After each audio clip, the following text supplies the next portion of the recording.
Selamat pagi, selamat siang, selamat malam Pak Baju. Perkenalkan saya Ashley Garcia dengan NPM 2306 ingin melakukan presentasi tugas besar pengendalian kualitas kelas A. Yang pertama untuk pengenalan restonya, yaitu profil perusahaannya itu restoran Jangan Deso dengan alamat di Jalan Sampan Berbah. Untuk jam kerja sendiri itu yaitu 8 jam kerja dengan 8 karyawan.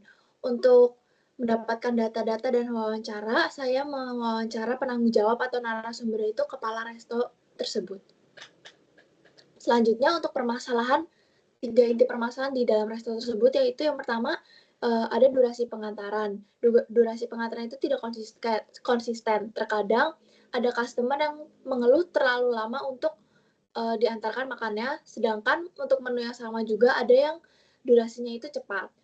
Yang kedua ada suhu makanan, khususnya pada pesanan nasi box itu terkadang suhu makanannya udah tidak panas saat di tangan customer. Selanjutnya untuk kemasan, itu kondisi kemasan terkadang itu khususnya untuk box.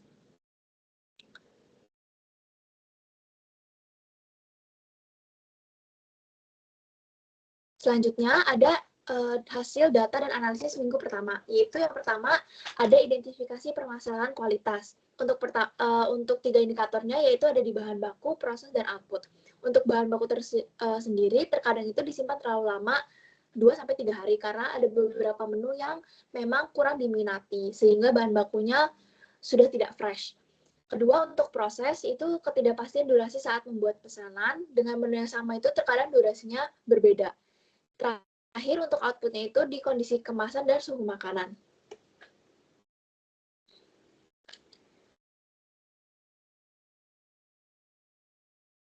Selanjutnya ada table standar kualitas seperti berikut dengan kategori bahan baku, proses, dan produk. Untuk parameternya di bahan baku itu ada tingkat kesegaran dan suhu penyimpanan. Pada proses ada waktu respon admin, waktu memasak, ketepatan pesanan, serta kebersihan. Dan untuk produk atau output itu ada ketepatan waktu pengantaran serta kondisi kemasan. Berikut merupakan standar dan cara mengukur yang disarankan untuk pelaku usaha.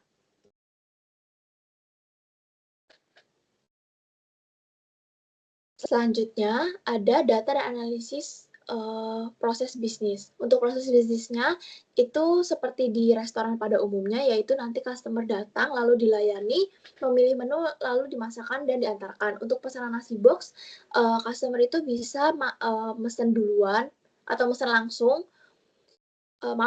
mesen langsung atau lewat nomor WhatsApp. Lalu nanti akan direspon admin dengan tanggapan apakah pengisian jadwal pengiriman itu kapan dan jam berapa. Selanjutnya untuk data dan analisis minggu kedua yaitu ada di biaya investasi perusahaan. Untuk biaya investasi ini termasuk yaitu pembelian tanah, peralatan untuk kelengkapan, misalnya kompor, kulkas, meja kursi, sendok, garpu, dan lainnya, yaitu senilai berikut. Sehingga total investasi awal itu Rp1.055.000. 55 juta rupiah. Untuk kedua yaitu biaya operasional perusahaan yang meliputi gaji karyawan, bahan baku secara rutin, listrik, air, dan transportasi karyawan untuk mengantar pesanan box, yaitu senilai Rp30.970.000. Selanjutnya, untuk data dan analisis minggu ketiga. Berikut merupakan data produk cacat dengan sampel data kualitas itu diambil selama 1 bulan, yaitu Januari hingga Februari 2026 untuk kategori pesanan nasi box. Selanjutnya, saya melakukan analisis fishbone diagram untuk menganalisis penyebab akar permasalahan pada kualitas output. Yang pertama, untuk pada metode, yaitu ada 2 akar masalah atau penyebab, yaitu pekerja melanggar SOP saat kondisi peak hour atau rush hour, jadi di kondisi ramai, dan kemasan yang digunakan belum tepat dengan jenis makanan yang disajikan. Selanjutnya, pada atau manusianya, yaitu pekerja melewatkan beberapa produk saat quality control, dan pekerja memasak dengan durasi yang tidak konsisten cenderung terlalu lama. Untuk permasalahan di material, yaitu kepala resto tidak memesan stok bahan baku dengan jumlah yang sesuai, berdasarkan hari-hari sebelumnya. Yang terakhir yaitu ada mesin, yaitu pihak restoran tidak menyediakan peralatan masak dengan jumlah yang sesuai. terkadang di peak hour itu membutuhkan alat masak yang kuantitas banyak atau lebih banyak. Berikut merupakan Pareto diagram dari jenis-jenis kecacatan yang terjadi, yaitu tepi box penyok, sambal berantakan, kuah bocor, bahan baku tidak fresh, dan masakan terlalu matang. Untuk hasil dari Pareto diagram yaitu yang paling tinggi atau paling berpengaruh itu yang B atau sambalnya berantakan. Berikut merupakan control chart-nya.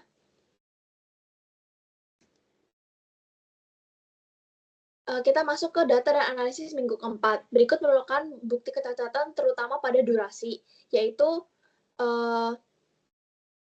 durasi pengantaran atau memasaknya itu terlalu lama sehingga pelanggan akan protes. Berikut merupakan data dari reject dan rework. Untuk reject itu nanti masih dapat diperbaiki dengan cost tertentu. Untuk reject itu sudah tidak bisa diperbaiki, sedangkan rework itu masih ada pengerjaan ulang.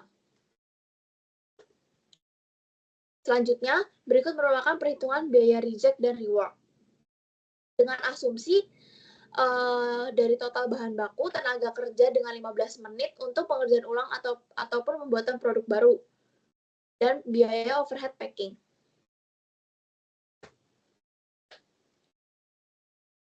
Berikut merupakan kategori atribut dan data atribut dan variabel pada setiap kecacatan. Untuk data atribut tersendiri itu adalah data yang tidak dapat dinyatakan dalam hitungan. Misalnya tepi boxnya penyok, sambalnya berantakan, kemasan kuah bocor, ayam terlalu matang. Sedangkan variabel merupakan data kecacatan yang dapat dinyatakan dengan angka atau pengukuran, misalnya suhu dengan Celcius, durasi memasak dengan menit atau detik. Berikut merupakan grafik kendali dengan jumlah sampel diasumsikan untuk memproduksi 150 box. Berikut merupakan data dan analisis minggu ke-6, yaitu kategori cacat yang mungkin dapat dilakukan perbaikan, yaitu 4, sambal berantakan, kemasan kuah bocor, suhu makanan dingin, dan durasi memasak tidak konsisten dengan menganalisis fishbone diagramnya.